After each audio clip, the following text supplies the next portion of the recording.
Hello po, magandang araw. Kumusta po ang lahat? Welcome po sa ating episode.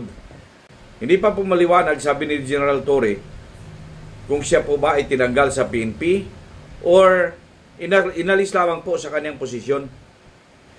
Ito po ang resulta ng mapanayam siya ng mga media tungkol doon sa nangyari nga po na biglaang i-anunsyo at lumabas po yung relief order na dokumento na sinabing siya po ay immediately relieved from his position bilang Chief PNP.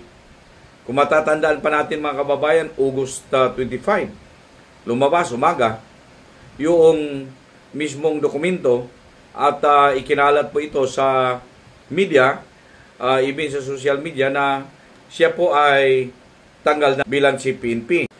Ngunit hindi po maliwanag sa kanya whether siya po ba ay tinanggal sa pulis o hindi po malinaw kung siya ay tinanggal. Pakinggan natin si General Torre mga kababayan matapos po mapanayam ito ng media people. There's up to this moment there's no turnover to speak of. Ang relief ko is for the appointment. I have to still get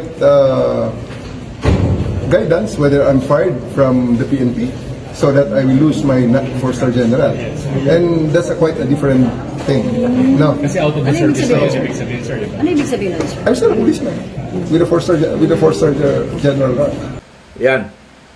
Di niya alam, kaya nagtanong po siya kung ano ba, tinanggal siya bilang membro ng PNP so that yung ranggo niya na 4-star general ay mawawala na sa kanya.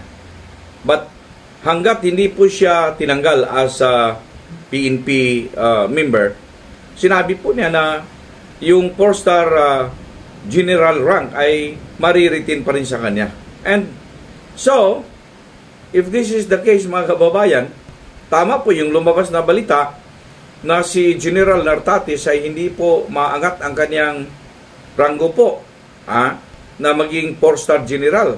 Kasi sa ating bansa, iisa lamang po ang 4-star general as far as ang PNP. Ano po? Na ang ibig pong sabihin, yung 4-star general na yan, yung Chief PNP. Kaso ngayon, ang nangyari po, inalis siya as Chief PNP, pero hindi naman siya inalis bilang pulis. Kaya nga po, gusto niyang liwanagin, ano yon, yung kanyang pagka-relieve bilang Chief PNP, ay kasama din doon ang pagkaalis. Was he fired as member of the Philippine National Police? Yun po ang hindi maliwanag. That is why sa ngayon mga kababayan, ang ating kapulisan, OIC pa rin ang hawak na posisyon ni General Nartates kasi nga po hindi pa nagbitiw, hindi pa nag-resign as PNP member si General Torre. Pinalitan nga siya sa kanyang posisyon pero hindi maalis-alis o hindi matanggal sa kanya yung kanyang ranggo po na pinakamataas na posisyon sa PNP.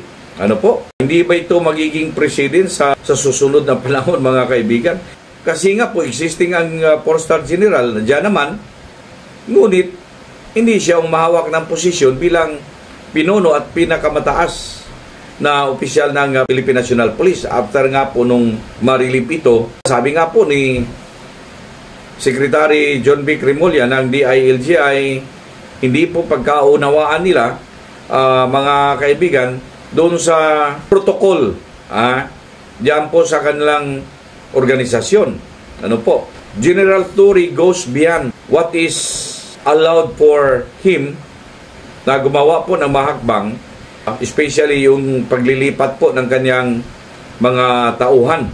Lalong-lalo na yung nasa ibabaw na po na mga posisyon. Because according to rules nila sa National Police Commission na dapat po may approval dyan sa NAPOLCOM yung pong transfer, promotion, demotion ng mga top ranking officer ng Philippine National Police. Doon po ang nagka-problema ni General Torre. Although sabi nga po ng iba na inherit lamang po daw o nasunod lamang ni General Torre, ika nga sabi ng iba Kasi nasanayan na rin nung panahon pa na pag may promotion, may transfer at kung ano-ano, hindi naman pinapaalam daw doon sa Napolcom at wala namang kibo ang Napolcom. Pero ngayon, iba na. Si Secretary John Vic Remulla, nung matanong siya, kasi naging kalakaran na daw ito noong panahon. But now, hindi na daw po, sabi niya. You have to ask permission from Napolcom kung merong mga ganitong mga movement. Especially, doon nga po sa mga top ranking officer ng Philippine National Police. Kaya siguro, General Torre, maybe tama siya sa kanyang ginagawa because, yun na nga, he just inherited kung ano pong nangyayari sa nung mga nakaraan.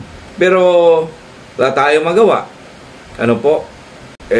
As per ILG Secretary statement, sabi niya, may parang protocol na doon nagkamali lamang po si General Torre. Sa tingin ko po, hindi sana mangyari ito kung sinunod lamang ni General Torre, mga kababayan, yung order ng Napolcom, sapagkat nung transfer nga niya yung mga officer, tapos day after, naglabas ang Napolcom ng order na pinabalik po lahat ng mga transfer para bang na-demote sa kanyang posisyon yung mga PNP officials. Kung nakinig lamang po siya doon siguro sa order ng Napolcom, hindi siguro magkaganito. Kasi nga po hindi niya sinunod yung order ng Napolcom. When the Napolcom came out with their order na dapat ipabalik, pinatuloy pa rin ni General Torre, mga kababayan. So, nakikita nila dito, mukhang iba rin ito. Something, meron siyang parang sariling mundo na hindi na siya makikinig, mga kababayan, dito sa regulatory office na siya po ang may kapangyarihan, lalong-lalo na dito sa mga movements nga ng mga top-ranking officer. Sa tingin ko, si General Torre, victim by excusable fault. I'm not siding with Torre, pero tinitingnan ko lamang dito, mga kababayan, ang nangyari. Wala kasing basihan Walang basihan na you have to follow talaga doon sa Napolcom decision. But then there is daw sa rules doon sa Napolcom that you have to ask permission. Okay, granting meron na nga yan. Pero wala ngang nabasihan yung mga nakaraan, mga kababayan. So sa tingin ko, Torre may be at fault on that point, but if that is a fault, that is not intentional fault. Sa tingin ko po. However, yun na nga, kung nagkamali siya doon, siguro pinakinggan niya yung Napolcom at by following doon sa order na pinalabas ng Napolcom to recall all those people na rini-assign niya at kung saan-saan linagay, maybe hindi siguro ganun kabigat ang mangyayaring desisyon ng presidente. Sapagkat lumabas po ang issue na yung presidente wala pong alam. Si Secretary John Vic Remulla ang tinanong daw ng presidente kung anong gagawin natin dito. And nung first lumabas ang issue, sabi ni John Vic wala siyang alam. But day after, lumabas na naman, mga kababayan, ang mga issues, lumabas na naman ang mga statements na inako niya na nagbigay siya ng advice or nagbigay siya ng opinion doon sa presidente tungkol sa nalabag nga ni General Torre, mga kababayan. Kaya mahirap lang kay John Vic Remulla, hindi niya agad inamin.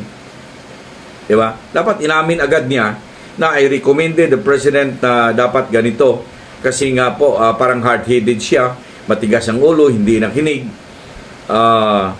Hindi nakinig ng, alam niyo yun, Di ba?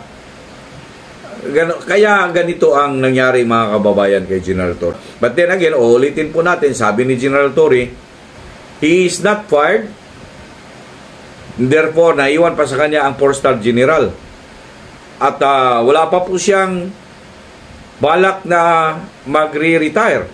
In fact, sabi niya, maybe magpapalabas daw siya ng statement. But from today's episode, wala pa po tayong nakuha mga kababayan as to whether or not naglabas na siya ng kanyang statement that siya po ay magre-retiro na so that yung 4-star general ay mabigay na doon sa sumunod sa kanya.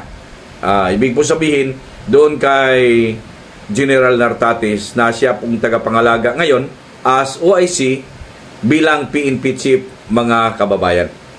Ano po? For your comments, just write it down below. At huwag kalimutan mag-subscribe sa ating channel, Broadcasters Viewpoint. And paki-share naman po, ha? And like. Also, don't forget to hit the bell button para lagi po tayong updated.